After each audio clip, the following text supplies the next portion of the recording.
Começa agora um programa que traz tudo sobre o livro mais lido em todos os tempos. Apresentamos O Som do Livro.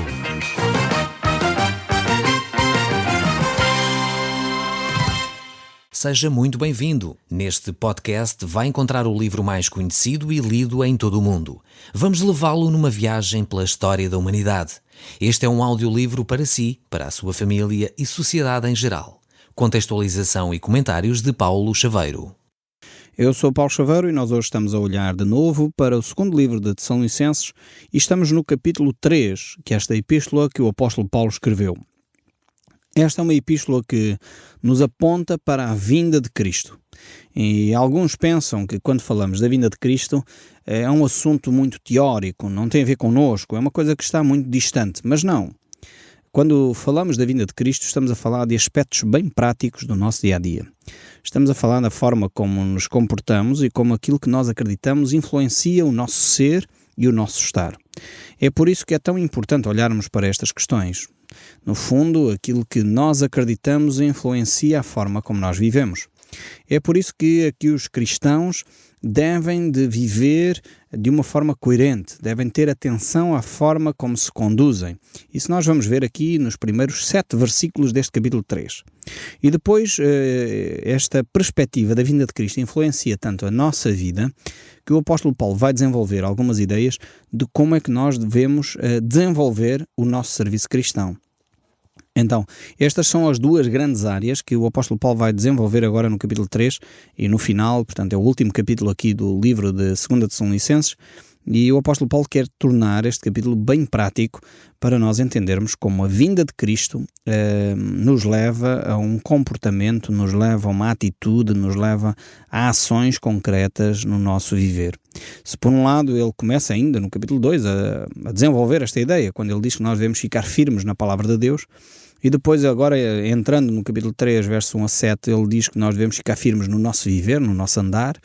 E depois no capítulo 3 ainda, do verso 8 ao 18, ele diz que devemos ficar firmes no nosso serviço aos outros. Serviço a Deus e serviço aos outros.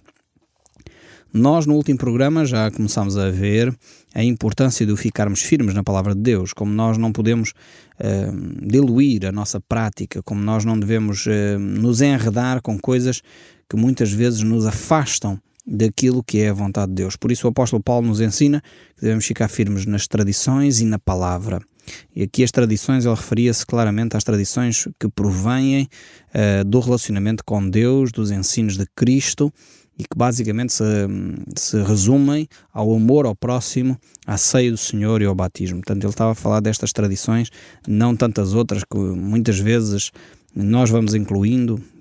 Cada comunidade às vezes tem as suas manias, há tradições que são boas, podem ser preservadas, há outras que devem ser questionadas e devemos avaliar se realmente são tradições que vale a pena serem implementadas e manter, porque às vezes essas tradições afastam-nos mais de Deus do que nos aproximam.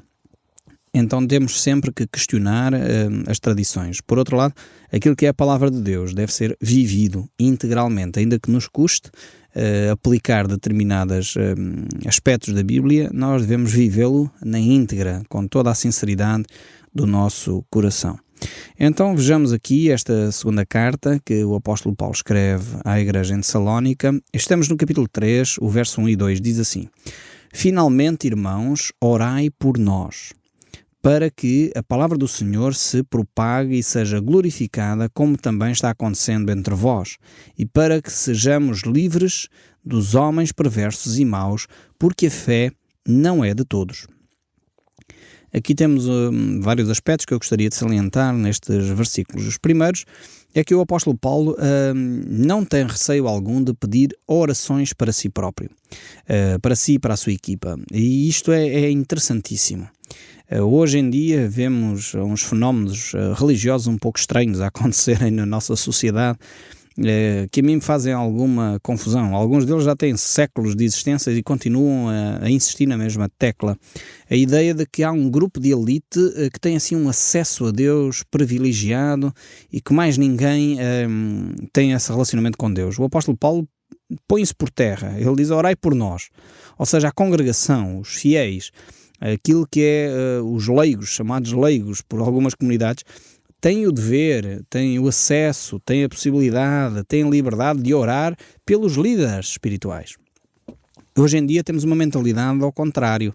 Há assim um grupo de elite, que às vezes chamam-se pastores, bispos, padres, apóstolos, o título lá à frente é pouco significante, mas tem algumas destas pessoas que têm uma postura que só acham que eles é que são os eleitos, assim, aquela classe de elite que tem um relacionamento com Deus e eles é que podem orar pelos outros. Não, a oração é propriedade da humanidade, é propriedade de todos.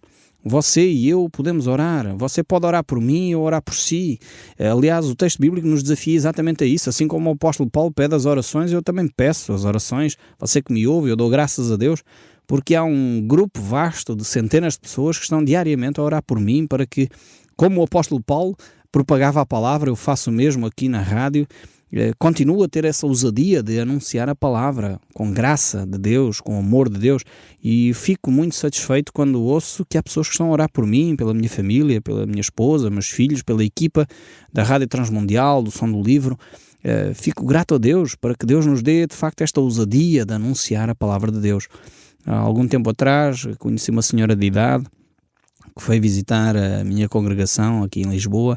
E de facto ela dirigiu-se a mim e disse: olha, pastor Paulo Chaveiro, tenho o privilégio finalmente de o conhecer pessoalmente e queria lhe dizer que eu e mais um grupo de irmãos estamos a orar semanalmente por si, não nos esquecemos de si nas nossas orações.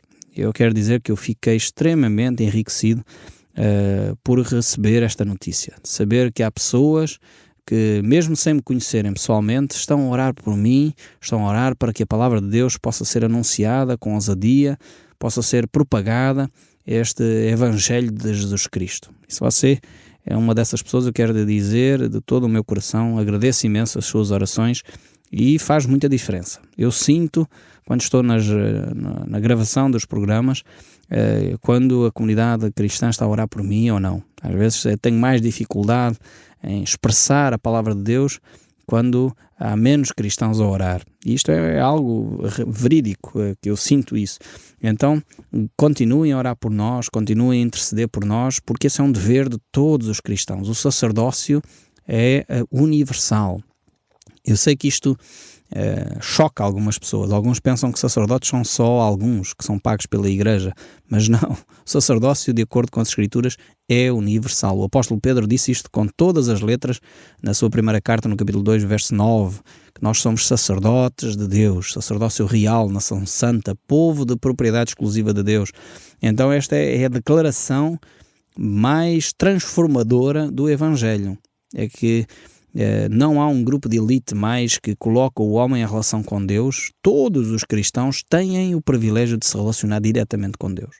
E o livro de Hebreus nos diz que nós, por causa do sangue de Jesus Cristo, temos acesso com ousadia ao trono da graça. Já viu esta imagem bonita que o autor do livro de Hebreus nos deixa, manifestando que através do sangue de Cristo, você e eu, não sou só eu, é você também que está aí desse lado, tem acesso com ousadia ao trono de Deus. Você pode orar, você pode interceder pelo seu familiar, você tem a autoridade sobre os seres espirituais, você tem a autoridade para orar pelas pessoas que estão na sua família a passar necessidades. Você que me está a ouvir, não é o vizinho do lado, não é o pastor da igreja, não é o padre, não é o bispo ou o apóstolo, e alguns infelizmente querem reduzir o leque daqueles que podem orar e ter acesso a Deus. Não permita isso.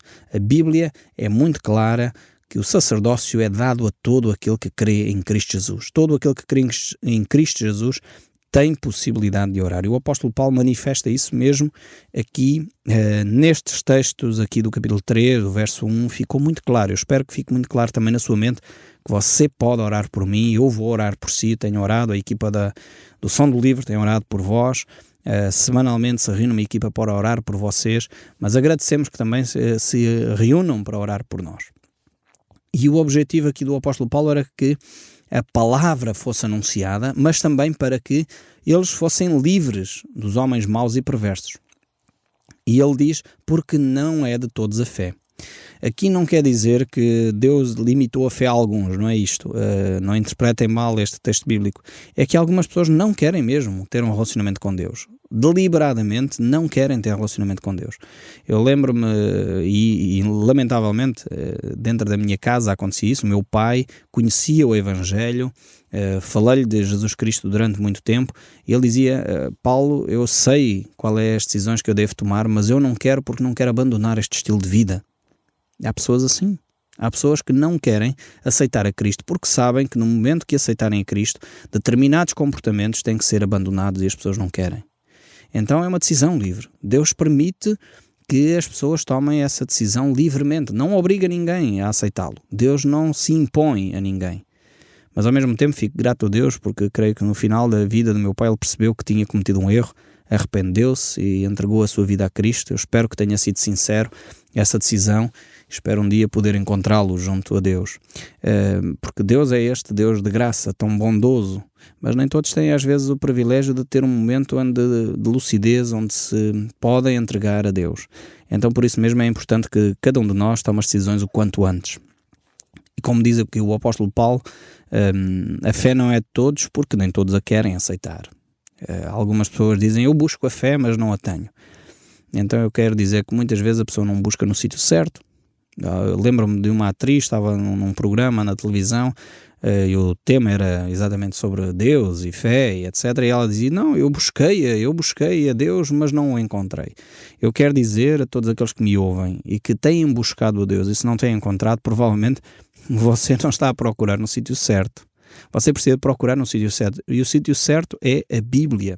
A Bíblia nos diz que ela própria produz em nós a fé. É pelo ouvir a palavra de Deus, que a fé se vai gerando em nós. Eu tenho alguns casos muito, muito concretos que me alegram muito o coração, agora que são pessoas muito amigas minhas, que eram ateus. Eles diziam: Paulo, eu não tenho fé. Mas eles fizeram a ação correta, eles permaneceram a ouvir a palavra de Deus. Iam retirando as dúvidas extremamente pertinentes, algumas delas, dúvidas até complicadas de responder. E eu tive o privilégio de acompanhar algumas dessas pessoas que se diziam ateus, e ao longo de alguns meses, ao longo de alguns anos, em alguns casos, pudemos ir ouvindo a palavra de Deus, ler juntos a Bíblia, esclarecer as dúvidas que haviam na sua mente. Algumas ainda perduram, porque nem sempre se esclarece todas as coisas. Há coisas que são de facto mistérios e não temos resposta para tudo.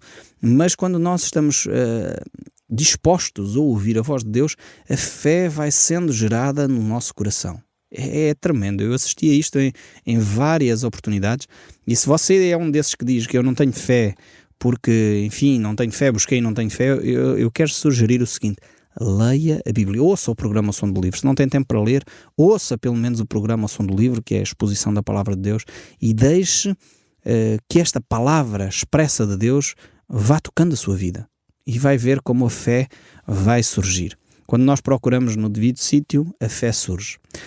O verso 3, agora aqui do capítulo 3, continua a dizer: todavia o Senhor é fiel. Esta afirmação é tremenda. Nem precisaria de continuar mais a ler o texto bíblico. Só com esta afirmação eu gastaria o tempo todo aqui, mas não posso.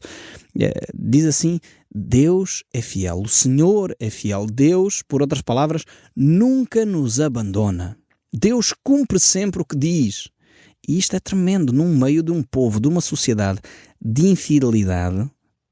Não estou a falar necessariamente de infidelidade conjugal, mas também onde as pessoas prometem e não cumprem, onde vemos pessoas de responsabilidade, supostamente na nossa nação, pessoas que deveriam ser responsáveis a fazer promessas que nunca cumprem. Nós ficamos surpresos, e é por isso que às vezes nós duvidamos de Deus. É que nós já não estamos habituados a ver pessoas fiéis, a ver pessoas que dizem uma coisa e cumprem exatamente o que dizem. E pensamos que Deus também é assim. Deus prometeu, mas Deus não vai cumprir. Não. O apóstolo Paulo quer deixar muito claro na mente dos cristãos em Tessalónica que o Senhor é fiel. Deus, se prometeu alguma coisa na sua vida, Deus vai cumprir. Permaneça firme na fé, porque Deus vai cumprir o que disse. E diz mais o texto bíblico ainda no verso 13, ele diz: Ele vos confirmará e guardará do maligno. Ou seja, este Deus fiel, este Deus que não falha, este Deus que cumpre aquilo que diz, é Ele que nos vai confirmar a nossa fé. Ou seja, uma vez iniciados na fé, Ele vai trabalhar em nós para que essa fé aumente, Ele vai trabalhar em nós para que essa fé cresça, para que nós possamos ser cada vez mais semelhantes a Cristo. E não só isso, Ele vai guardar-nos da ação de Satanás. Aqui eu gostaria de fazer um parêntese. Porque infelizmente nós vivemos num país extremamente supersticioso, onde muitas pessoas vivem atormentadas com maus olhados, bruxaria, trabalhos que foram feitos, trabalhos que alguém mandou fazer. Eu quero dizer que um cristão que está alicerçado em Cristo é mais que vencedor sobre essas questões. Diz o texto bíblico que Deus que é fiel guardará do maligno. Ou seja, alguém que vive dentro dos princípios de Deus, vive uma vida de santidade, atenção, vive dentro dos padrões que Deus definiu, ele está guardado do maligno. Satanás e esses trabalhos que foram feitos contra determinadas pessoas não têm poder, não têm autoridade sobre essas pessoas. Antes, pelo contrário, é os cristãos que têm poder e autoridade para libertar pessoas que estão a viver subjugadas e atormentadas com poderes satânicos, poderes demoníacos. Algumas pessoas nos têm ligado desesperadas porque estão a viver esta realidade. Seu familiar, um esposo, ou filhos, ou amigos, estão a ser subjugados por poderes satânicos, poderes demoníacos, e não sabem o que fazer. Tenho orado com algumas delas ao telefone, algumas delas vivem em vários pontos do país, não é sempre fácil termos um contacto direto. Muitas delas têm sido reencaminhadas para igrejas e comunidades onde os líderes podem ajudar a tratar desses assuntos, mas ao mesmo tempo, nós como cristãos, por causa do sangue de Cristo, podemos viver uma vida livre. O apóstolo Paulo nos diz aqui, Deus nos guardará do maligno. Então não temos que viver atormentados com o poder de Satanás. É necessário realmente nós vivermos firmes na fé. Eu lembro-me de um caso de uma senhora que um familiar propôs fazer um trabalhinho, como se costuma dizer na gíria, para maltratar e amaldiçoar aquela família. Mas aquela família estava alicerçada em Cristo. Aquela senhora vivia uma vida de fé, genuína, conhecia a Bíblia, vivia de uma forma íntegra, reta e justa diante de Deus e diante dos homens. O trabalho que a outra pessoa fez não teve qualquer impacto na vida daquela pessoa. Mas, no entanto, um dos familiares dessa senhora vivia uma vida completamente fora da vontade de Deus. E sabem quem é que esse trabalho afetou? Foi aquela pessoa. Foi aquela filha neste caso. Porque a pessoa vivia longe dos padrões de Deus. Então, quando nós estamos debaixo da autoridade de Cristo, o poder do maligno não nos atinge. Eu deixo esta mensagem para todos aqueles que têm vivido este drama. Podem ser livres em nome de Jesus Cristo. Infelizmente, às vezes as pessoas recorrem ao psiquiatra, recorrem às pessoas que conhecem, é normal, e ficam desesperadas sem saber o que fazer. Orem a Jesus, peçam libertação em nome de Jesus Cristo. Se vocês fizerem essa oração, uma oração em primeiro lugar, é fundamental dizer isto, uma oração em primeiro lugar de entrega da sua vida a Jesus Cristo. Você precisa de pedir perdão a Jesus Cristo e entregar a sua vida a Jesus Cristo. Depois de entregar a sua vida nas mãos de Deus, ser um filho de Deus verdadeiramente, você pode orar em voz alta. É importante você orar em voz alta. E de então dizer, eu estou protegido pelo sangue de Jesus Cristo e em nome do Senhor e Salvador da minha vida, eu lhe pertenço e Satanás e os seus demónios não têm poder, não têm autoridade mais sobre a minha vida ou sobre a vida de um determinado familiar. E invoque de facto o nome de Jesus e o sangue de Jesus Cristo para viver essa libertação que Cristo quer dar, Cristo quer trazer à sua vida. E o apóstolo Paulo refere isso aqui mesmo. O Senhor é fiel e Ele nos guardará do maligno. Satanás não tem poder para atingir a vida de um cristão que está nas mãos de Deus. Ele tenta. Eu vou dizer, por experiência própria, ele tenta trazer lutas, ele tenta trazer dificuldades, ele tenta trazer muitas coisas. Às vezes as manifestações diabólicas são muito humanas, não são nada sobrenaturais, são muito terra a terra. É o fulano A, B ou C que está a trazer um mau ambiente à casa, está a trazer um mau ambiente ao trabalho, e às vezes temos que orar, como diz o apóstolo Paulo mais uma vez, que a nossa luta não é contra sangue nem carne, não é contra o fulano tal ou o cicrano, não, é contra as hostes do mal nos lugares celestiais em Cristo Jesus. É aí que nós temos que travar a nossa batalha espiritual. Mas prosseguindo aqui, o verso 4 ainda nos diz, nós também temos confiança em vós no Senhor, de que não só estáis praticando estas coisas que vos ordenamos, como também continuareis a fazê-las.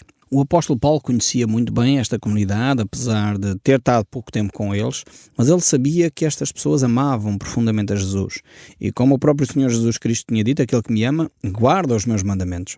Então ele sabia realmente que estas pessoas eram pessoas de confiança, pessoas íntegras, pessoas que viviam o cristianismo de uma forma prática no seu dia-a-dia.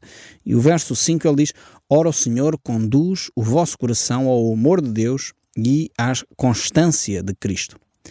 É interessante ver que quem conduz as pessoas ao amor de Deus é o Senhor. Não sou eu próprio, não é a religião, não é uma determinada prática, não é uma confissão qualquer. É o próprio Senhor que nos conduz ao amor de Deus. Isto é tremendo perceber isto. Quando nós percebemos isto, ficamos libertos de muitas pressões externas, porque a nossa relação é com Deus e é de Deus que nós dependemos. E o verso 6 ainda nos diz: nós vos ordenamos, irmãos, em nome do Senhor Jesus Cristo, que vos aparteis de todo o irmão que anda desordenadamente e não segundo a tradição que de nós recebestes. Aqui o apóstolo Paulo não está a falar simplesmente de uma situação de vida um pouco à margem. Não, ele está a falar de pessoas que vivem de uma vida desordenada. E às vezes nós tomamos conhecimento de pessoas que se dizem cristãos, alguns delas até se dizem sacerdotes e se dizem, responsáveis. Ainda há pouco tempo estava a ver uma revista onde falava dos pecados dos padres. E eu fico triste ao ver coisas deste género. Pessoas que viviam subjugadas por vícios, pessoas que estavam no sacerdócio, mas viviam subjugadas pelo álcool, pelo tabaco, pelas drogas, por pornografia, por adultérios, tanta coisa, e é triste ver isto. E a Bíblia diz que nós temos que ter uma atitude para com essas pessoas. A disciplina bíblica sempre visa o arrependimento, sempre visa a pessoa mudar de atitude e mudar de rumo. Aqui esta recomendação do apóstolo Paulo de não associar com quem vive desordenadamente tem a ver com isso. Levar a pessoa a perceber o que é que ela está a fazer, o erro em que ela está envolvida, para que ela acorde e abandone de facto o pecado.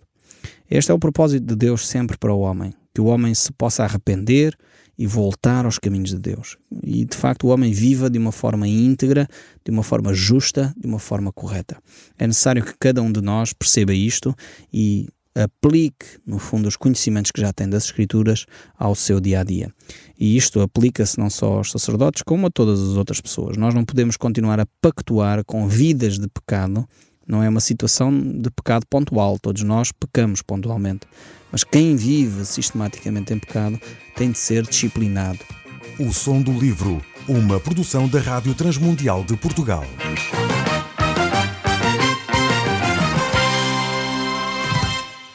RTM. Conhece todos os nossos programas em rtmportugal.org.